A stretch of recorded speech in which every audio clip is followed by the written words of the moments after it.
Hello and welcome back. Today we're going to do a great topic. It's called inheritance. It's really useful because when you have something like a class and you want to be able to reuse a lot of things, you create an overall class and then you can use all of their existing proven high quality software all again, but without having to rewrite everything every single time. So the likelihood increases that the implementation is improved and maintained effectively. So with inheritance then, we create a new class and then it can inherit the members of the existing class, including the methods, and that's called the superclass and then the subclass. So inheritance is the same as what it means in English. So you inherit a lot of the character traits from your parents, for instance. So a lot of people call the superclass the parent class. In C++, it's called the base class. And then you have the derived class that's deriving from the base class. In Java, it's superclass, subclass. A lot of people in regular language just say parent class, child class as well. So you might have like a class, for instance, in inheritance, you have human, and then every human has, hopefully,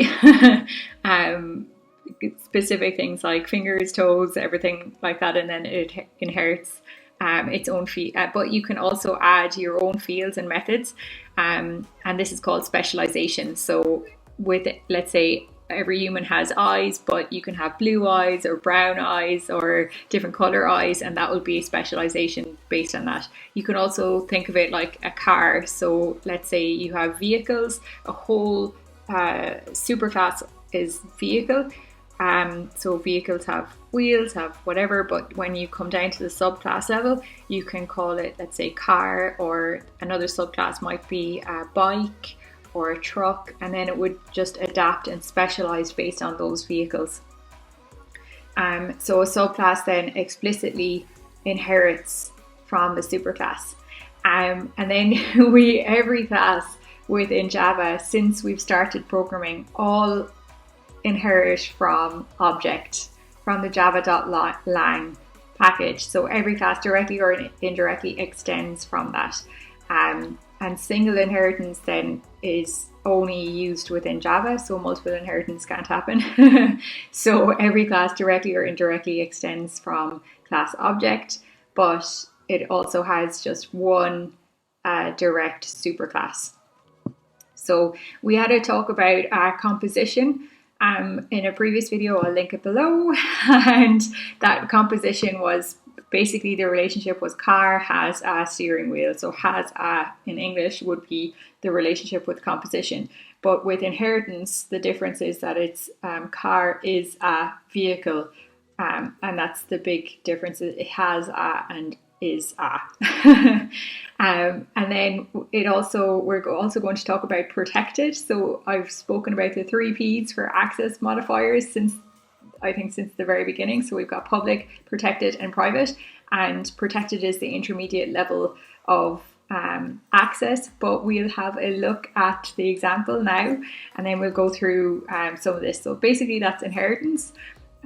It's a way to implement and improve, basically maintain everything more effectively, because we have already a base from new classes, and then it's proven to be high quality, so then we take from the superclass already.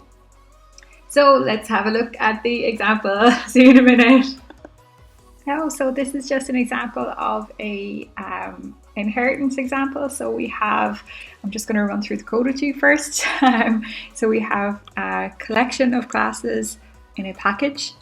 We have a public class called commission employee, capital C for class name, and it extends object. Now this is normally done throughout every class that we've done so far, but just to demonstrate for this purposes, we're writing out that it extends object. Here we have 5 instance variables, and 3 of which are private with final. So final being constant, so they're not going to change. It's one of the principles of least privilege as well when it comes to when it comes to private final. So keep that in mind. We've spoken about that in the summary video that I did a while ago. And here we have private, double, gross sales and commission rate. Then we have our constructor. So same name as the class as always. No return, it's just constructing. So anytime the class is invoked or instantiated, so a copy of it is made, constructed, then we call the constructor and we have to pass through these fields. The default constructor is now not used anymore because we've created one. So here we have our commission employee, and then presumably then in the test class that we're going to talk about, we have an actual first name, last name, security that we're passing through here. And we have, if gross sales is less than 0, it throws an exception, and same with commission rate. And here obviously then whatever is passed through the constructor.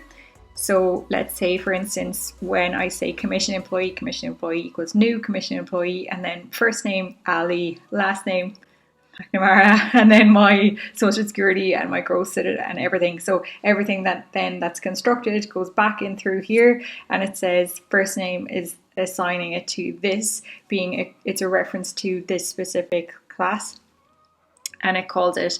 And then we obviously have to have getters and setters then throughout. But the most important thing is down here where we have an override method. So in the Eclipse, we can do a great thing here because it's in the source tab, and you can say override implement methods, and you can just tick the box. I've already used it, so it's not there anymore, but there's a toString method that you tick the box and you say okay, and it generates it for you, and then you can fill in what you need. And we're going to go back and forth between the tests, so I'm going to stop now and then write out the test, and then you can see. Okay, see you in a minute. Hello, so now we have our employee test set up here, and we have commission employee instantiates a new object of commission employee, and we pass through the 3 strings that are called within the constructor and the 2 doubles. So if we go here, there's 3 strings, the first name, last name, and social security number, and then the 2 doubles, which is gross sales and commission rate. We then assign them to this class and pass them through as always. When they're private instance variables, we need to do that. The reason why these are marked as final is because they're not modifiable after instantiation. So I'm going to start using the phrasing that goes along with programming as well as we go. So instantiation being you're creating a new object, a new copy of what's there already. So what's there already is just the blueprint that's needed. So with the constructor here, it's important to note that if you're using inheritance like we're using now, that you can unintentionally overload a constructor. So you can unintentionally put in override. So it doesn't actually inherit the constructor straight away. It gives you the default one, which is the no argument constructor. So there's nothing in here. But then once you instantiate it and put it in, then it does it. Otherwise, you can unintentionally overload it. The objects, the same as when you're using object. So if you think of the keyword extends is always with inheritance.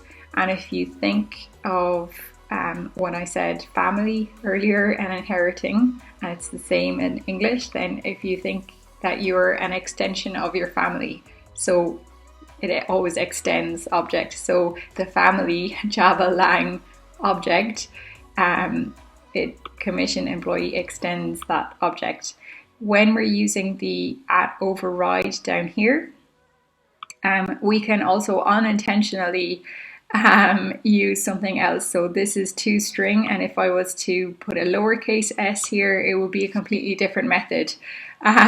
But you can see here when you go to Eclipse and click on source, and you can implement or override these methods that are there. So within object there are 5 that are brought across all the time. You can see here that you can generate the method comments as well with it, and it's basically returning a string.format. So it's special because it's in every class that it inherits this, because it's part of the java.lang.Object, which is inherited across all of the entire language that we've done so far. And so it's pretty straightforward. When we have the test here, we're just printing out our employee information, our strings, and we're using our employee.get, the same as always. We've got a copy of it now, so we refer to every method using class.method, but we're using the lowercase version of it because it's the copy of the new object. It's a new object, so we're just using the get first name, get last name, and get social security number. We can also go on and also get the rest, but I'm going to walk you through this first. So there's 3 strings that we're getting, and we have our 3 getter methods. So in the previous video, we spoke about getter methods, and I said that they were accessor methods. That's another word for it. So, and setters then are mutator methods, but we don't need a setter for these 3 things because they're marked as final, and so we just get them. So because they're private, what happens is we call the constructor, and we put in, for instance, my name Ali is here. It's not going to be modified throughout the object. It's just assigned then to this first name. And then we have also a last name and social security number, and it when the constructor is called, it says build me a new object. Okay, great, building a new object. Pass in these first name, last name, social security number, and gross sales and commission rate into this object and assign it back to the original object. Great, now get it for me. So it's getting these 3, so there's no corresponding set for first name, last name, and social security number because they're not modified throughout the code and they were marked as final, and we know that. So we also have a set gross sales, which passes through the gross sales that are in the constructor. If I go back here, so here's my gross sales, that's the double which is in the constructor. If I go back up here, we have our gross sales that are passed into the constructor and set to the class-wide variable. So if you're unsure about the scope of variables, it's a field. I will post the link below about class-wide variables, and that's also set then based on this class-wide variable, and the same goes to getting this, and you're getting it from the class-wide, you're getting the class-wide variable one that it's referred to. So if I highlight it, you can see here that it's referring to the class-wide one. This one is referring to the method one. So if you remember as well, our stacks and our data structures. So we have our data structure, which is our plate, and we have last in, first out, and it pushes on top and pops off, pushes on and pops off, and it's the last in, first out, so it's whatever is on top of the call stack, and the method return address is assigned to it, and once it's back, then returns the control. So this variable that's method wide, which is gross sales, goes away, which we mentioned before. The same it happens then within the commission rate, and it's assigned to the class-wide variable, which is the field, we can call it now as well. And the same then for earnings, then it does a calculation within the return, and if I wanted to call these later, I would. So if I have here my employee information obtained, first name, last name, I'm going to write down here social security number,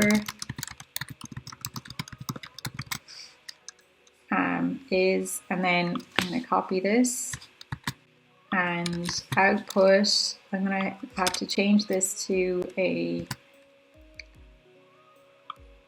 a different format, as we know. So I actually have this done here. I have in the editor, you can go to toggle word wrap, so it's wrapping around the screen just so you can see it a bit better, but usually this is not good to read in a company, so be aware of this demonstration only purposes video. So if I write down earnings here and then I say get earnings, I think it was called. Let's have a look at what it was called. Nope, just earnings. Okay, just earnings. So, and let's put it as a 0.2 in terms of the precision, right?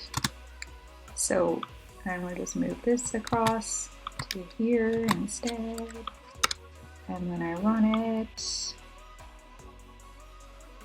now you can see earnings are, I should say, earnings are, and I need the percentage n here. So, and we can also then get the next one, which is here, get commission rate if we wanted to, or how about get gross sales? Let's go for get gross sales. Sounds like a good one. So we just put get gross sales here. Gross sales are, and if I run that now, you can see that it's all come out nicely.